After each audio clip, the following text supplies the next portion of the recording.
ባለሀብቱ ወርቁ አይተነው ምን ገጠመው? ኡስታዝ አቡበከር አህመድና ባለሀብቱ ወርቁ አይተነው መካከል ምን ነበር የተፈጠረው? ሰላም ጤና ይስጥልን ውድ የቻናሌ ተከታታዮች፣ ይህ ሚኪ ታቦር ኢንፎ ነው። ለዚህ ቁም ነገር አዘል ቻናል አዲስ ከሆናችሁ ሰብስክራይብ በማድረግ ቤተሰብ ይሁኑ። በዚሁ ቻናል በዋናነት የምትተላለፉት ወቅታዊና ታማኝ እንዲሁም ሚዛናዊ መረጃዎች ስለሆኑ ሰብስክራይብ ስታደርጉ ደወል ምልክቷን ኖቲፊኬሽን ቤሏን ክፍት ያድርጉ። ያን ሲያደርጉ ወዲያውኑ የሚለቀቁት መረጃዎች ለእናንተ ይደርሳሉ። ይህንን ቪዲዮ ስጨርሱ ላይክ፣ ሼር እና ኮመንት በማድረግም ላልሰሙት እንዲዳረስ ያድርጉ። እስከ መጨረሻው እንድታደምጡኝ በትህትና እጠይቃለሁ። በኢትዮጵያ ታሪክ ወጣት በጣም በሚገርም ሁኔታ ብዙ ውጣ ውረድ ካለፉት አልፎም ደግሞ ትላልቅ ደረጃ ከደረሱት ባለሀብቶች መካከል አንዱ ወርቁ አይተነው ነው። ወርቁ አይተነው እጅግ የሚገርመው እስር ቤት እያለ ልብስ እያጠበ ብዙ ነገር እያደረገ ከዜሮ ተነስቶ ለዚህ ትልቅ ደረጃ መድረሱ በርካቶችን ያስደመመ ክስተት ነው። ወርቁ አይተነው በጣም የናጠጠ ሀብት እንዳለውም ነው እውነታዎች የሚያስረዱት። ታዲያስ ወርቁ አይተነውና መንግስት መካከል ምን ነበር የተፈጠረው? ከሰሜኑ ጦርነት በፊት ሰሜኑ ጦርነት ወቅት ከመንግስት ጋር ከፍተኛ ፍቅርና ህብረት የነበረው ወርቁ አይተነው ኋላ በመንግስትና በወርቁ አይተነው መካከል ያለው ልዩነት እየሰፋ መምጣቱም ነው ሁኔታዎች የሚያስረዱት። ፋኖና መንግስት ልክ ልዩነት ሲፈጥሩ የእርስ በርስ ውጊያ ሲጀምሩ ወርቁ አይተነው ልክ ፋኖ ጎን ቆሟል በሚል ነበር ከፍተኛ ክስና ከፍተኛ ነገሮችን መንግስት ፈልግ የነበረው። ከዛም ሀገር ለቆ ወደ ዱባይ ነበር ያቀናው። ከዛ በኋላም ዱባይ ሄደው እንዳልተመለሰም ነው እውነታዎች የሚያስረዱት። ባለሀብትና ያ ረብጣ ገንዘብ ባለቤት የሆነው ብዙ ነገሮችን ያደርጋል። ከዚህ በፊት የወርቁ አይተነው ዘይት ፋብሪካና ማምረቻ ነበረው። ብዙ ነገሮችን እያደረገ ያለው ባለሀብት ታዲያ በፖለቲካ ልዩነት ከመንግስት ጋር ሊስማሙ አልቻሉም። ከፊሎቹ ደግሞ እያሉ ያሉት የባንክ ዕዳ ነበረበት ብሎም ግን ዳሩ እንደዛ ላይ መስል ይችላል። አሁንም ባንክ ዕዳ ኖር ያልኖረ ካፒታሉ ከበቂ ወይም ከመጠን በላይ እንደሆነም ነው። ወርቁ አይተነው ታዲያ ከሀገር ወጥቶ ባለበት ሰዓት ላይ በአሁኑ ሰዓት እንግዲህ በፋኖና በመንግስት ኃይሎች ላይ መካከል ያለው አሁንም ቅሬታ ሙሉ በሙሉ እንዳልተቀረፈም መረጃ ምንጮች ይገልጻሉ። ታዲያስ ሰሞኑን እንግዲህ በዚሁ በደብረ ብርሃን በከፍተኛ ሁኔታ ከተለያዩ የሀገሪቱ ክፍሎች ተፈናቅሎ ደብረ ብርሃን ስደተኛ መጠለያ ካምፕ ውስጥ የሚገኙ ስደተኞችን ለመርዳት አንድ ወጣት ቲክቶከር ታኩር የተባለ ወደዛ ቀና። ታኩርም በጣም በሚገርም ሁኔታ በቀጥታ ስርጭት በተለይ ማህበራዊ ሚዲያን ለበጎ ዓላማ በሚል መሪ በቲክታክ አካውንቱ በብዙ ሚሊዮን ብሮች እያሰባሰበ ባለበት ሰዓት ላይ ወርቁ አይተነው ቮይስ አስቀምጦ ነበር። ታኩርን ለመርዳትም አጠቃላይ 15 ሚሊዮን ብር ተፈናቃዮች ለመስጠት ቃል ከገባ በኋላ ለታኩር ደግሞ 5 ሚሊዮን ብር መኪና እንደሚገዛለት ነበር ቃል የገባለት። ታዲያ ወርቁ አይተነው ይህን በመናገሩ ማህበራዊ ሚዲያ ላይ ቫይራል ወጥቶ ነበር። በርካታ ቁጥር ያላቸው ኢትዮጵያኖች ወርቁን እየባረኩ ታኩርን እንኳን ደስ አለ በማለትም መልእክታቸውን ሲያስተላልፉ ነበር። ታዲያ ምን ገጠመው? ኡስታዝ አቡበከር አህመድ በጣም በሚገርም ሁኔታ በተለይ በሙስሊም እምነት ተከታዮች ዘንድ በጣም ከፍተኛ ተወዳጅ የሆኑት መምህር ናቸው። ኡስታዝ አቡበከር አህመድ በተለይ ታኩር ወደዛ እርዳታ ለማሰባሰብ በሄደበት ሰዓት አግማስ በጎ ድርጅት ጋር ነበረ ጥምረት በመፍጠር ያን ነገር ሲያሰባስብ የነበረው። ታዲያ የወርቁ አይተነውን ገንዘብ አንቀበልም ማለትም ይሆናል መንግስት መግለጫ ያወጣው። ከማንኛውም ፖለቲከኛ ሰው ገንዘብ አንቀበልም ብለዋል።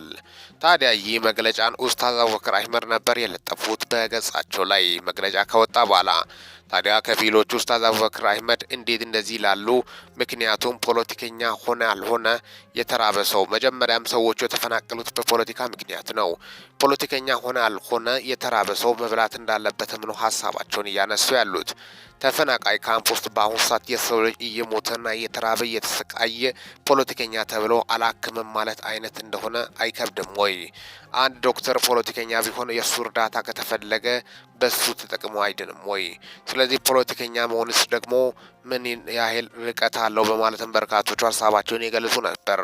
ታዲያ በዋናነትም እንግዲህ ወዲያውኑ መንግስትም አግማስ ድርጅት እንግዲህ አጠቃላይ እንግዲህ አግማስ ድርጅት ይህን ነገር መግለጫ ሰጥ ከምን የተነሳ ነው? ስለማን ነበር? ቀጥታ እንግዲህ በወርቁ አይተነው ስም ባይጠቀስም ቀጥታ እሱ ላይ ያነጣጠረ ነበር። ፖለቲካ አቋም ያለፈው የተባለው ባለሀብትም እሱ ነበር። በአቋሙ ፋኖን ይደግፋል በሚል መንግስት በከፍተኛ ሁኔታ ሲፈልገው ነበር። ታዲያስ የበርካቶች ሀሳብ ግን ይህ እርዳታ መቅረት የለበትም። ወርቁ አይተነውስ ቀጣዩ አቋም ምንድነው? ምለው በርካቶችን ያሳሰበ ጉዳይ ነበር። ወርቁ አይተነው ነበር። ባለሀብቱ ወርቁ አይተነው የሰጠውን ገንዘብ አንቀበልም ካሉ በርካቶቹ ደግሞ እያዘኑ ናቸው። በአሁኑ ሰዓት እየተሰቃየ ያለው ሰው ነው። ምግብ ያስፈልገዋል፣ ተርበዋል። አልቀበልም የሚለው ሰው ትላንትና አስረድቷል ወይ የሚለውም ነው በርካቶቹ ሀሳባቸውን የገለጹት። በተለይ አካላት አልቀበልም የሚል አካላት በተለይ የመንግስት ድርጅት የሚሆን ይህ ድርጅት ትላንትና ረድተዋል ወይ? እነሱ ራሱ የምን በጎ ድርጅቶች ናቸው? እነሱ እየለገሱ ናቸው ወይ? እየለገሰ ያለው ህዝብ ነው፣ መብቱ ነው፣ ያስፈልጋቸዋል በማለት ነው። አልቀበልም የማለት ስልጣን ማን ሰጠው ማለት ነው? ህዝቡ ነው እንጂ መወሰን ያለበት። እዛው ካምፕ ውስጥ ያለው ህዝቡ ነው እንጂ መወሰን ያለበት ድርጅቱ ያለመቀበል መብት እንደሌለውም በርካቶቹ ሀሳባቸውን የገለጹ ናቸው። ያለመቀበል መብት ቢኖረውማ ዛሬ እነዚህ ተፈናቃዮች ባለመኑ ነበር በማለትም ነው ሀሳባቸውን የገለጹ ያሉት። ምክንያቱም ለተፈናቃዮች ባለመኑ ነበር። ተፈናቃዮችን ነገሮችን አመቻችቶ ከበቂ በላይ ከመጠን በላይ የሚያስፈልጋቸውን ነገር ቢያቀርቡላቸው ልክ ነው ይባል። አሁን ግን ተፈናቃዮች ራሳቸው ስቃይ ላይ ሲሆኑ፣ ምክንያቱም ይህን ብር አልቀበልም ካለ ተፈናቃዮች አሁንም ረሃባቸውና ችግር ስቃያቸው ይቀጥላል። ይህ እስከ መቼ እንደዚህ አይነት አመለካከት? ቅድሚያ ለሰብአዊነት፣ ፖለቲካ ጉዳያችሁን በጎን አድርጋችሁ ኋላ ተወያዩበት በማለት ነው በርካቶች እየገለጹ ያሉት። ነገ ወይ እጅ ለእጅ ተጨባብጣችሁ አንተ ትብስ የምትባባሉ ቀን ሊመጣ ይችላል። ዛሬ ላይ ያለውን አቋም ግን እንደዚህ በዚህ ደረጃ ችክ ማለቱ ተገቢ እንዳልሆነም በርካቶቹ ሀሳባቸውን እያጋሩ ናቸው። ሰው ርቦታል፣ ያን ገንዘብ አምጡ፣ ውሰዱ፣ ተቀብላችሁ ደግሞ ለዚሁ ነገር አውላችሁ ብታደርጉ ይሻላል በማለት ነው። ከፊሎቹ ደግሞም ይህ ነገር አቋማቸው ልክ ነው፣ ከፖለቲከኛ አቋም ካለው ሰው መቀበል አልነበረባቸውም፣ ሲጀመርም አይቀበሉም በማለትም ሀሳባቸውን የሚደግፉትም በዛው ልክ አልጠፉም። ከሃይማኖት ጋር የሚያገናኝ ነገር የለውም። ይህ ሰብአዊነት ነው። ሰብአዊነት ስለሆነ ለፊትና ለታማኒ ለቁም ነገር ለእውነተኛ ነገር መቆም እንዳለብንም ነው በርካቶቹ እየገለጹ ያሉት። በዚህ አጋጣሚ አግማስ ድርጅት ለምንድነው እንዳልተቀበለ ታሪካዊ ስህተት እንደሆነ በርካቶቹ እየገለጹ ናቸው። ሰው እየተራበ ነው፣ እየተሰቃየ ነው። የህዝብ ገንዘብ ነው የተፈለገው። ህዝብ እስካሰባሰበ ድረስ በዚሁ ቻለንጅ ላይ ታኩር ታላቅ ጀብድ እየፈጸመ እንደሚገኝ ጀምረም የአደባባይ መረጃዎች ናቸው። ያን በማስመልከትም ነው መንግስት ደግሞ እገዳም ጥሏል። እገዳ በማንኛውም ማህበራዊ ሚዲያ ከዚህ በኋላ የእርዳታ ማሰባሰብ ነገር መቆም እንዳለበትም ማህበራዊ ሚዲያ ላይ መንግስት ቀጥታ አቋሙን ገልጿል። አጠቃላይ እንግዲህ እዚህ እጅግ አስቸጋሪና በጣም አሳዛኝ ልብ ሰባሪ ክስተት እንደሆነ ከፊሎቹ ቢያወሩም ሌሎች ደግሞ እሰይ እንዳው መንግስት ደግ አደረገ፣ በበጎ ስም ደግሞ የሚያጭበረብሩት አሉ በማለትም ሀሳባቸውንና መግለጫቸውን የሚሰጡትም አልጠፉም። በዛው ልክ የተለያዩ ሀሳቦች እየተዘባረቁ ናቸው። የእናንተ ሀሳብስ ምን ይሁን? ወርቁ አይተነው ወይስ ጥፋተኛ ኡስታዙ ወይስ ድርጅቱ አገማስ በማለት በርካቶች የተለያዩ ሀሳባቸውን እየሰጡ ናቸው።